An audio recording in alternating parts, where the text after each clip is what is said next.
Good morning. It's November 1st, 2023. My name is Tom Beget. I am the papi, or the grandpa, of Ayva Guthrie, my son Aaron's oldest daughter. And this video is about the killing of Ayva Guthrie. I believe that Ashley and Amanda planned this together. They planned it to look like an accident.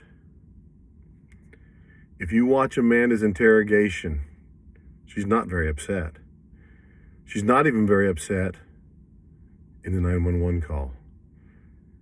And she never really asks for Ayva in the interrogation.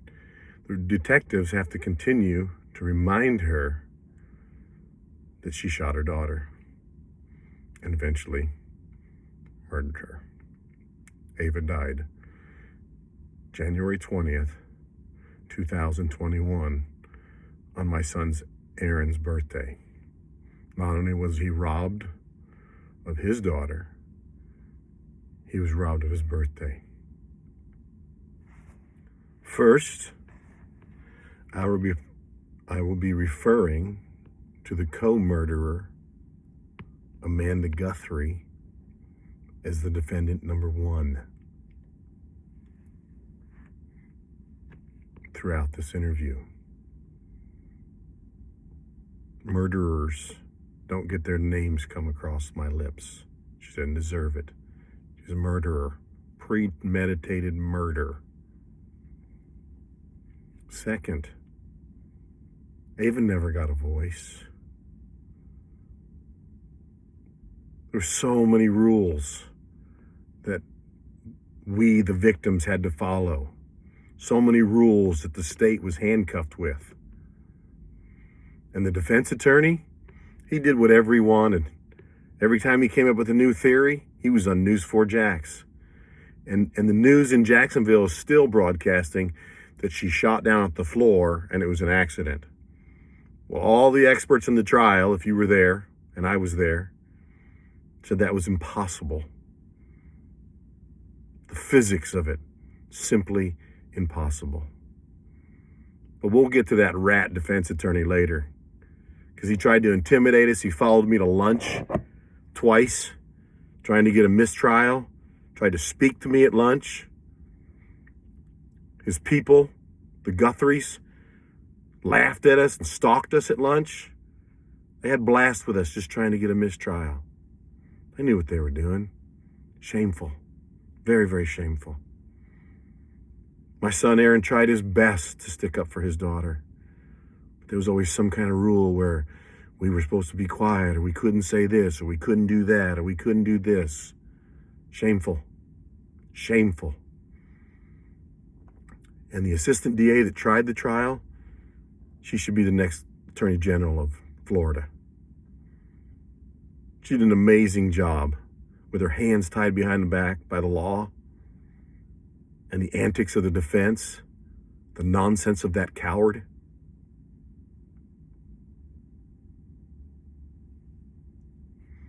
And we had awful judges. Go back and watch some of the videos if you can on News 4 Jax. Every time there was a sidebar, the judge fixed her hair. She was more worried about her hair looked like than justice in this case. Shameful. Absolutely shameful. No justice in the killing of Ayva.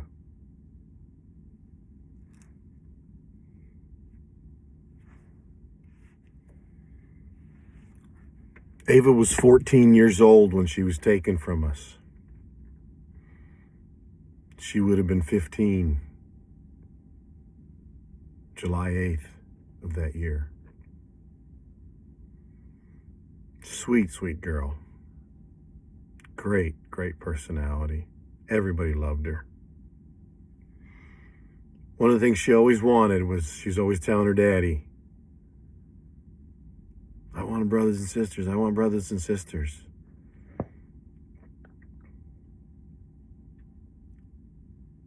So Aaron finally gave. Aaron and his new wife, MK, had another child. Emma. And Emma was born 6 weeks before Ayva was murdered. And in that time period, Ayva just clamored for Emma and wanted to be at Aaron's house all the time. And I believe in that time period, that's when they began to plan Ayva's demise. They would finally teach my son Aaron and my family that they were in control. Because that's who Defendant 2, Ashley, and Defendant 1 always were. They never returned our phone calls. They used to take Ayva out of state all the time because I believe they were running drugs and guns into Georgia. That's why they had so much marijuana in that house. Got off scot-free. Time served. Wow. Shameful. And in that time period, they planned how to kill Ayva.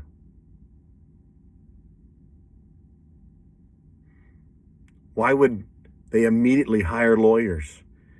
Defendant number 2 hired a lawyer immediately. But browser history was never checked.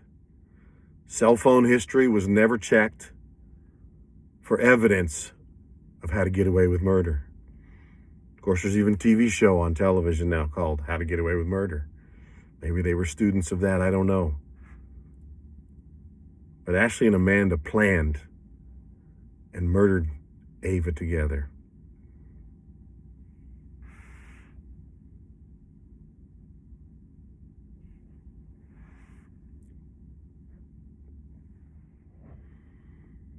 So let's take a look at the evidence that a simpleton like me, Paul says in the scriptures, be simple when it comes to evil. I've never been in court like that. Never been arrested. Never been in trouble. I didn't understand the process, and I certainly didn't understand the shenanigans of the defense and the circus of the courtroom. So, defendant number 1 brings Ayva home, and supposedly Ayva's just handling the gun. All of you people out there that have shot a gun know there's no such thing as an accidental shooting. Amanda had to have a lot of pressure on the back of that gun and on the trigger. And the state showed that. And the defense attorney, he never argued with the evidence. He just trashed the messenger. Every expert the state had, he trashed him.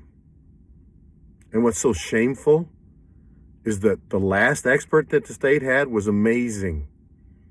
Made the defense attorney look like an idiot. Because he'd only been paid $1,200. How much did the defense attorney get for this case? 3, 4, 500,000? $1 million?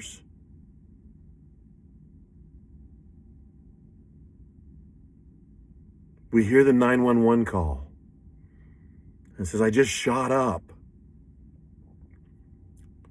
The 911 lady or man or whoever it was instructed Amanda on how to give first aid to Ayva.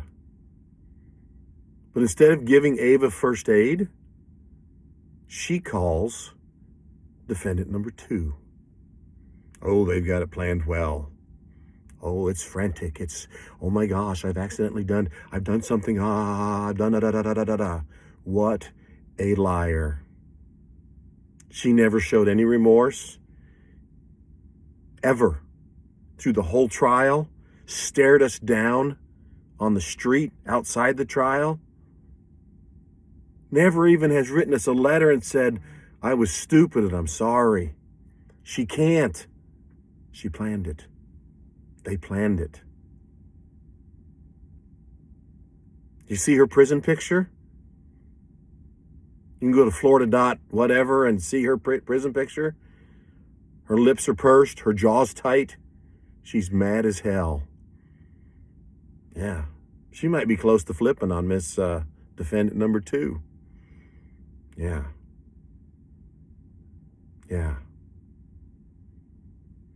So instead of giving first aid to Ayva, she calls defendant number 2. Never calls Aaron, Ayva's father, who paid for everything. Defendant number 1 and 2 paid for nothing. Aaron took care of all the insurance, all the daycare, gave the defendants money, and was treated like nonsense constantly. So this was their way of getting even with Aaron for having a family that Ayva always wanted. The killing of Ayva.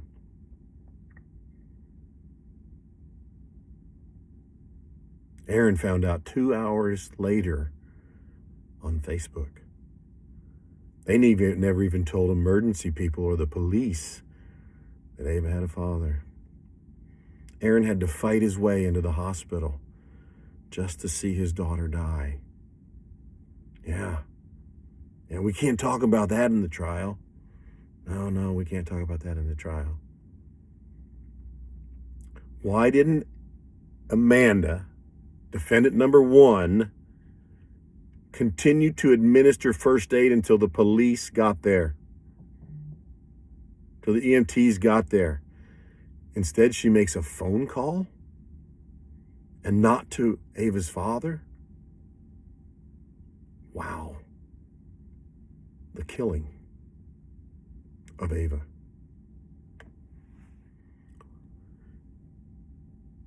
As we watched the interrogation of defendant number 1,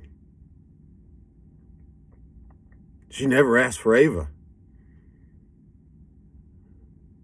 Never.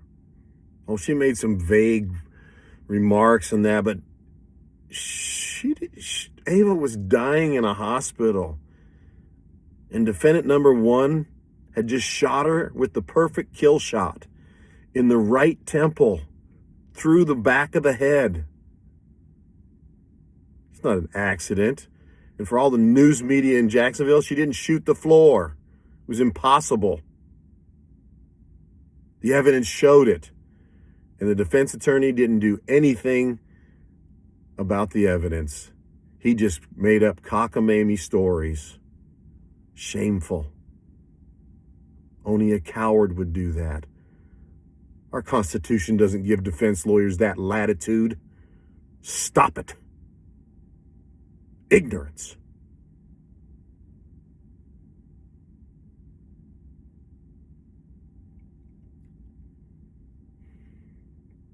The killing of Ayva. The detectives did a good job trying to get some kind of story out of her, but they didn't get the whole story. And immediately, defendant number 1 is bonded out of jail. And then arrested again after Ayva died. She was first charged with manslaughter, or attempted manslaughter, with a gun. Amanda or defendant 1 and defendant 2 both hire attorneys. Why? You weren't even there, defendant number 2. You had it planned to be somewhere else. You always were the brains in the family. Yeah, Amanda's elevator doesn't really go to the top floor. She's a butter knife short, if you know what I mean. Yeah. But you did a good job, defendant 2.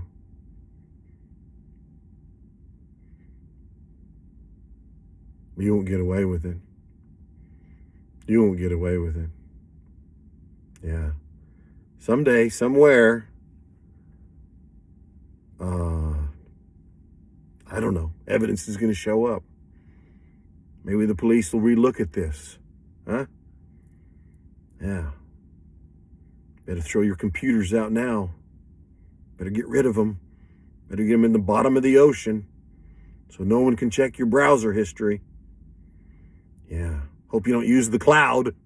Yeah, I'm giving you all the clues, defendant number 2.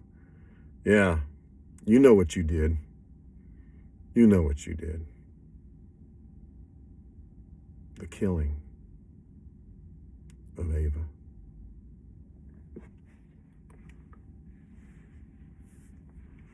Let's talk about the trial and the jury. What a joke. What a joke. I think half the jurors were stoned. It appeared the two best and most attentive jurors were the alternates, and they got released. One lady looked at the ceiling and laughed most of the time. But I guess the judge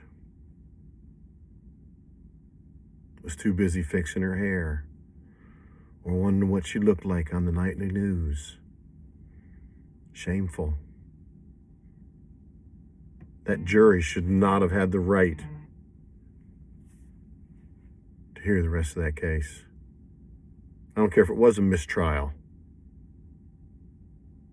Ayva deserved a better jury than that. The evidence showed that Amanda shot her in the head. Everyone agreed with that, whether it was off the floor or through the wall or down the, chimney. And the jury said she didn't do it? Weren't they in the same room? Is this America?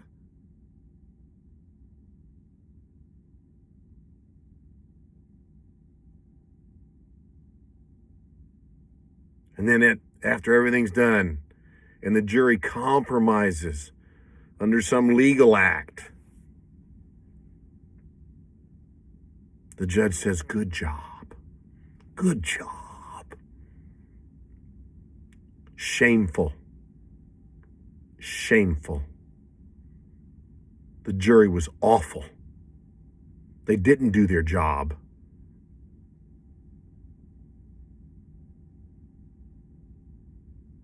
The killing of Ayva.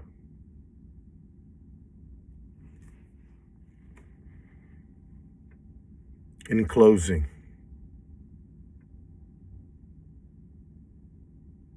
as Ayva Jai said, Katima,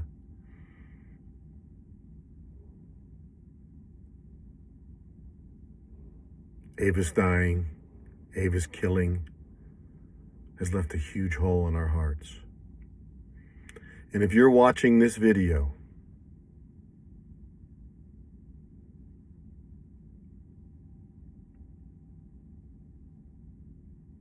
thank you. Ayva deserved a voice. And for the defense attorney to be so shameful to say, what would Ayva want? Wow. Ayva would want to be here today. Ayva would want to be with Emma and Lincoln and Addie, her new brothers and sisters.